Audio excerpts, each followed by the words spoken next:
Talk show में आपका स्वागत है। आज हमारे साथ में हैं डॉक्टर दमयंती सैनी जी, जो रेलवे विभाग में राजभाषा अधिकारी हैं और हिंदी के क्षेत्र में उनका इस क्षेत्र में इटारसी में काफ़ी नाम है। लगातार हिंदी को आगे बढ़ाने के लिए उनके प्रयासों को लेकर के लोग प्रशंसा भी करते हैं और उनके द्वारा जो कुछ भी बातें हमने विभिन्न मंचों पे कही हुई सुनी है, उसको देखकर कैसा लगता है कि उनसे हम आज हिंदी के उन शब्दों की व्याख्या जरूर लें जो मानव जीवन से जुड़ी हुई है। ऐसे ही दो शब्द हैं, सहानुभूति और सहायता। डॉक्टर दमयंती सैनी जी, आपका बहुत बहुत स्वागत है गांधी टॉक शो में। आपसे हम जानना चाहते हैं कि सहानुभूति को आप किस तरीके से परिभाषा देंगी। आपके प्रश्न का उत्तर दूं इससे पहले आप सभी को नमस्कार, जो भी इस शो को देख रहे हैं, और गांधी टॉक शो का मैं आभार व्यक्त करती हूँ। इसमें क्या है, ये दो तरीके से जाएगा। ये शो विजुअल भी जाएगा और ऑडियो भी जाएगा, तो इसमें जो देखने वाले भी है, देखने और सुनने वाले, है ना। तो इसमें बोलना नहीं है कि बस शो, अच्छा। बस इस शो के माध्यम से जुड़ने वालों को धन्यवाद। या आप ठीक है, फिर से गांधी टॉक शो के इस एपिसोड में आपका स्वागत है।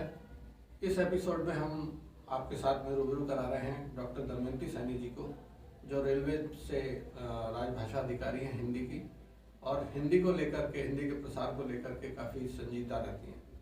उनके कई ऐसे मंचों पर हमने उन्हें देखा है, बोलते हुए सुना है, और जिस तरीके की भाषा वो हिंदी में अभिव्यक्त करती हैं वो वाकई काबिल तारीफ होती है। आज हम उनसे पूछेंगे कि सहानुभूति शब्द को वो किस प्रकार से परिभाषित करती है। तो आपका बहुत बहुत स्वागत डॉक्टर सैनी जी। आप बताएं कि सहानुभूति को आप किस तरीके से परिभाषित करेंगे। धन्यवाद। सबसे पहले मैं नमस्कार करती हूँ इस शो से जुड़ने वाले सभी जनों को, और गांधी टॉक शो का आभार व्यक्त करना चाहूँगी। आपने मुझे ये अवसर दिया कि फिर से मुझे एक मंच मिला जहाँ मैं हिंदी की बात कह सकूँ। भारत सरकार की राजभाषा नीति को सरकारी कार्यालयों के बीच, रेल कार्यालयों के बीच प्रसारित करना और उसे आगे बढ़ाना ही मेरा दायित्व है। मैं भारतीय रेल में एक राजभाषा अधिकारी की भूमिका निभा रही हूँ। मेरा प्रयास ये रहता है कि लोग अपनी भाषा को जानें और अपनी भाषा को आगे बढ़ाएं। हमारा कर्तव्य है निज भाषा उन्नति अहे सब उन्नति को मूल। भारतेंदु हरिश्चंद्र जी की पंक्तियों को यदि हम ध्यान दें तो हमें कभी भी यह विचार नहीं आएगा, हम अपनी भाषा को, अपनी संस्कृति को हमेशा आगे बढ़ाना चाहेंगे। तो इसी काम को करने के लिए आपने पुनः मुझे एक मंच दिया है, मैं आपका आभार व्यक्त करती हूँ। जहाँ तक सहानुभूति शब्द का अर्थ है, सह धन अनुभूति, इन दो शब्दों से मिलकर सहानुभूति का निर्माण होता है। इसका जो मूल अर्थ है वो है सम अनुभूति, समान अनुभूति। हम प्राणी हैं, मनुष्य हैं, और मनुष्य भाव अनुभूति से ही बना हुआ है। यदि हम कहें कि मनुष्य अनुभूतियों का एक उपकरण है या भाव से संचालित होने वाला उपकरण है, तो यह कहना गलत नहीं होगा। और जिस भाव से हम जुड़ते हैं वो हमारे जीवन का एक नियामक तत्व हो जाता है। जब हम सहानुभूति से जुड़ जाते हैं तो हम एक श्रेष्ठता की ओर अग्रसर। जी, सहानुभूति का मानव जीवन में किस प्रकार से महत्व है? सहानुभूति का तो कहना चाहूँगी कि लोक कल्याण में और लोक जीवन में इतना महत्व है कि हम सब मनुष्य सामाजिक प्राणी हैं और हम साथ में रहते हैं। साथ में रह कर के यदि हम अपने साथियों का भाव अनुभव न कर सकें तो हम उसे किसी भी तरह से अपना श्रेष्ठ नहीं दे सकते, इस समाज को नहीं दे सकते, इस राष्ट्र को नहीं दे सकते हैं। तो सहानुभूति यदि हम नहीं रखते हैं, आपको दो पंक्तियां जरूर तुलसीदास जी की मुझे याद आती हैं कि परहित सरिस धर्म नहीं भाई पर पीड़ा सम नहीं। और यदि हम आधुनिक युग में देखें तो राष्ट्रकवि मैथिली शरण गुप्त जी की पंक्तियां हैं, जिस कारण उन्हें राष्ट्रकवि कहा जाता है। उनकी बहुत सुंदर पंक्तियां हैं। जो भरा नहीं है भावों से, बहती जिसमें रस धार नहीं, हृदय नहीं वह पत्थर है जिसमें स्वदेश से प्यार नहीं। तो सहानुभूति बहुत श्रेष्ठ भाव है जिससे मनुष्य देवीय गुणों को प्राप्त करता है और देवत्व को प्राप्त हो जाता है। आप जानते हैं कि जितने भी संत हुए हैं वो सभी सर्वप्रथम संवेदना सहानुभूति को ही प्राप्त हुए। बिल्कुल ठीक बात है, आपने बहुत सुंदर बयान दिया। भारतीय काव्य में जिन कवियों ने भी जो भी अभिव्यक्तियाँ दी हैं, जो संदेश दिए हैं, उनसे जो कोमल भाव निकल के आता है सहानुभूति का, वो बहुत ही अद्वितीय है। इसी प्रकार से एक गजलकार रहे हैं हिंदी के दुष्यंत कुमार जी, उन्होंने भी ऐसी ही एक गजल में एक शेर लिखा था, वो कोई बारात हो या वारदात, अब किसी बात पे खुलती नहीं है खिड़कियाँ। यहाँ खिड़कियों को उन्होंने संवेदना से ही प्रकट करने की कोशिश की थी। चलिए अब आगे हम बढ़ते हैं कि मानव जीवन में एक और एक शब्द बहुत आवश्यक अंग सा दिखाई देता है और बहुत ही ज़्यादा खासतौर पे शासन के द्वारा इस शब्द का बड़ा प्रचलन है और हर जगह दिखाई देता है। वो शब्द है सहायता। इसे आप किस प्रकार से परिभाषित करना चाहेंगे? बहुत ही सुंदर शब्द आपने चयन किया है जो बहुत ही प्रासंगिक है। दुष्यंत कुमार जी के जो शेर है उसमें जो चिंता आजकल व्यक्त हुई है कि न जाने क्या बात है कि खुलती नहीं है खिड़कियाँ। इसका मतलब ये है कहीं ना कहीं हम संवेदनहीन हो रहे हैं। और आज जो विषय आपने चुना है संवेदना का, ये वास्तव में समसामयिक विषय है कि हम संवेदनहीन यदि हो जाएंगे तो हम किसी के सहायक नहीं रहेंगे, और जब हम सहायक नहीं रहेंगे तो हम मनुष्य ही नहीं रहेंगे। मनुष्य का पहला परिचय ये है मानव, मानव मनुष्य, मातृभाव का नवाचार ही मानव में प्रकट होता है।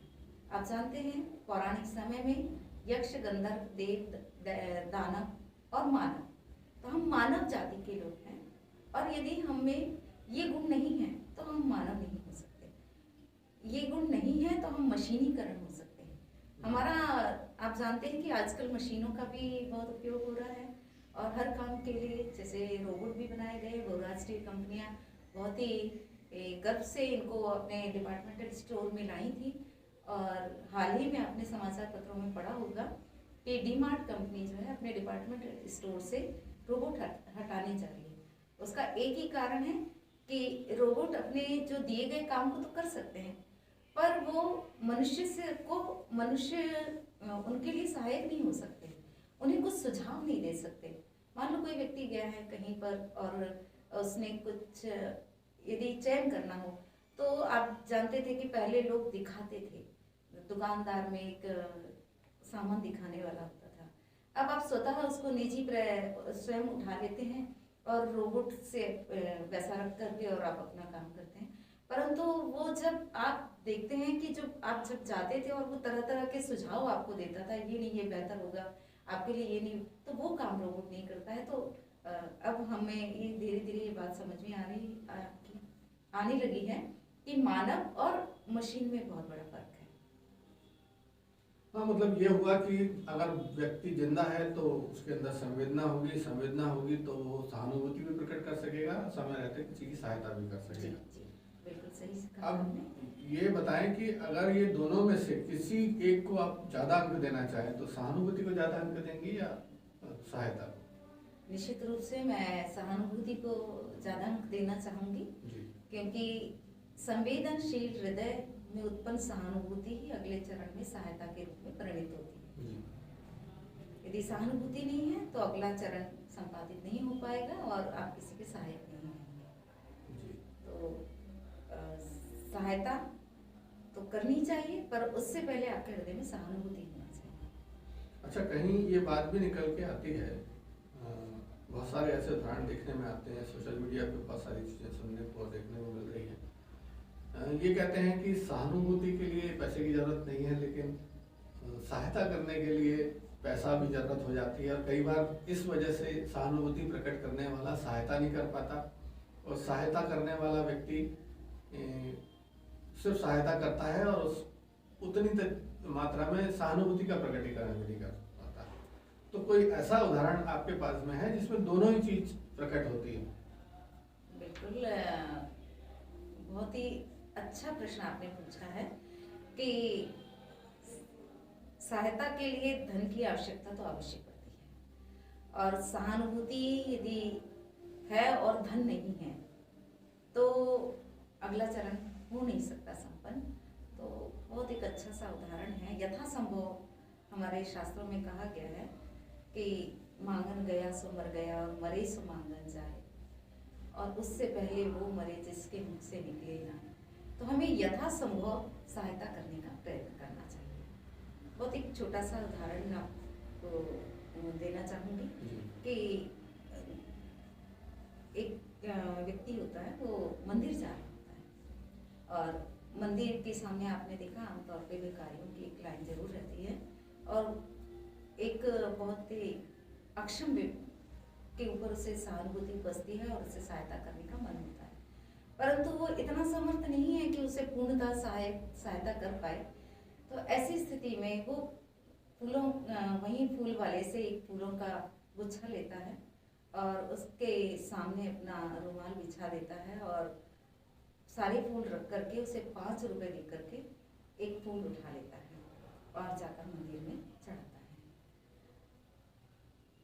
कुछ दिनों के बाद वो पुनः मंदिर जाता है और वहां उसे वही व्यक्ति बैठा हुआ दिखाई दे रहा था, परंतु इस समय उसका कलेवर बदला हुआ रहता है। वो बहुत अच्छे कपड़े सभ्य नागरिक के रूप में उसे दिखाई देता है और एक छोटी सी दुकान जैसा सामने बिछा करके कपड़ा और फूल बेचता हुआ दिखाई देता है और उसको कहता है कि आपने मुझे एक श्रेष्ठ रास्ता दिखाया और इस बार मैं आपको ये फूल उपहार में देना चाहूँगा। हम आने वाले समय पे भी कुछ और कभी कोई ऐसे शब्द निकल के आते हैं जहां हमें ऐसा लगेगा कि आपके माध्यम से हमारे श्रोताओं तक जाना चाहिए, तो हम आपसे दोबारा जरूर भेंट करेंगे। तब तक के लिए हम आपको शुक्रिया अदा करते हैं कि आपने इस शो में आकर के इन शब्दों को सही तरीके से परिभाषित किया, ऐसा दर्शकों को लगेगा। बहुत बहुत धन्यवाद। बहुत बहुत धन्यवाद आदरणीय आपको भी। आपने ये जो प्रयास किया है बहुत अनुकरणीय प्रयास है। मैंने आपको हमेशा अनुभव किया कि आप समाज के लिए कुछ नया करने के लिए प्रयत्नरत रहते हैं। तो आज आपने मुझे इस टॉक शो में बुला करके इन शब्दों पर चर्चा करके लोकहित का एक ऐसा कदम उठाया है जो कि सदैव मानव मात्र के लिए कल्याणकारी होगा। मैं आपके शो की सफलता की शुभकामनाएं प्रेषित करती हूँ और बहुत बहुत आभार व्यक्त करती हूँ। Thank you. तो ये थी डॉक्टर दमयंती सैनी, जिनसे हम बात कर रहे थे सहानुभूति और सहायता के बारे में। हमारे जीवन में ये दो शब्द ऐसे हैं जो हमेशा ही आम सामने आते हैं। कई बार हम उन शब्दों की बहुत अच्छी तरीके से समझ ना रखते हुए समय रहते ना तो किसी के साथ में सहानुभूति प्रकट कर पाते हैं, ना उसकी सहायता कर पाते हैं। उन्होंने छोटी कहानी के माध्यम से भी इस बात को बताने की कोशिश की।